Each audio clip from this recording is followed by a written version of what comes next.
47, 71, 24। শুধু আমরা যদি এই তিনটির কথা বলি বা তারও আগে পলাশীর যুদ্ধে যারা বাংলাদেশের স্বাধীনতা সার্বভৌমের জন্য দাঁড়িয়েছিল এই ভূখণ্ডে বা তারও আগে আমাদের এটি দীর্ঘদিনের ইতিহাস, দীর্ঘদিনের লড়াই সংগ্রামের মধ্য দিয়ে আজকের যে বাংলাদেশের যে মানচিত্র এটি আমরা পেয়েছি।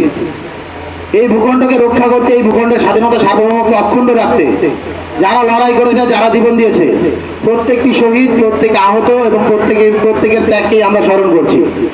আমরা একটা কথা স্পষ্ট করে বলতে চাই, 24কে জুলাই দিয়ে 24কে 71 দিয়ে যেমন রিপ্লেসমেন্ট করা যাবে না, 71কে 24 দিয়ে রিপ্লেসমেন্ট করা যাবে না। 71 এবং 24 প্রত্যেকে নিজ নিজ সমমহিমায় উজ্জ্বল রয়েছে। সুতরাং কেউ যদি 24 দিয়ে 71কে লঘু করতে চায় বা 71 দিয়ে 24কে লঘু করতে চায়, আমরা দুটো গ্রুপকে সন্দেহের চোখে দেখি এবং বলতে চাই রাজনৈতিক এজেন্ডা, আমি এজেন্ডা বলবো না, নিজ নিজ রাজনৈতিক চরিত্র করার জন্য এই ধরনের কথাবার্তা বলে, এই ধরনের ন্যারেটিভ বাজারে সব ছড়িয়ে যাচ্ছে।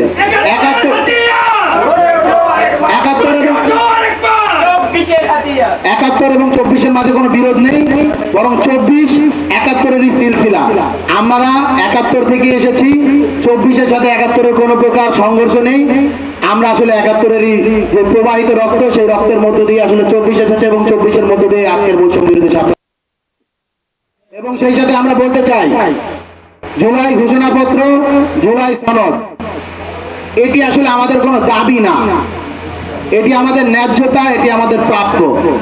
কেউ যদি এগুলো নিয়ে টালবাহানা করে তাহলে আমরা একটা কথা স্পষ্টভাবে বলে দিতে চাই, বৈষম্য বিরোধী ছাত্র আন্দোলন একটি জুলাই বিপ্লবের নেতৃত্ব দিয়েছে, জুলাই গণঅভ্যুত্থানের নেতৃত্ব দিয়েছে। এর মধ্য দিয়েই এই ইন্টারিম গভর্নমেন্ট গড়ে উঠেছে। এই ইন্টারিম গভর্নমেন্টের বৈধতা বৈষম্য বিরোধী ছাত্র আন্দোলন। সুতরাং এবং এই ইন্টারিমের বৈধতা জুলাই বিপ্লব। সুতরাং জুলাই বিপ্লবকে স্বীকৃতি দিতে, জুলাই বিপ্লবের ঘোষণা দিতে, এই একটি সনদ দিতে যারাই বাধা প্রদান করছে, ইন্টারিম তাদের দ্বারা বাধাপ্রাপ্ত হচ্ছে, কেন দিচ্ছেন এই প্রভাব আমরা ইন্টারিমের কাছে চাচ্ছি। যদি তারা কোনো প্রকার বাধাপ্রাপ্ত না হয়, প্রত্যেকটা স্টেক হোল্ডারের সাথে কথা বলে অবিলম্বে জুলাই ঘোষণাপত্র ঘোষণা করতে হবে, জুলাই সনদ প্রদান করতে হবে এবং এক্ষেত্রে বৈষম্য বিরোধী ছাত্র আন্দোলনের সাথে সমন্বয় করে তাদের এই কার্যক্রমটি পরিচালনা করতে হবে বলে আমি স্পষ্টভাবে ইন্টারিম গভর্নমেন্টকে বার্তা দিতে চাচ্ছি।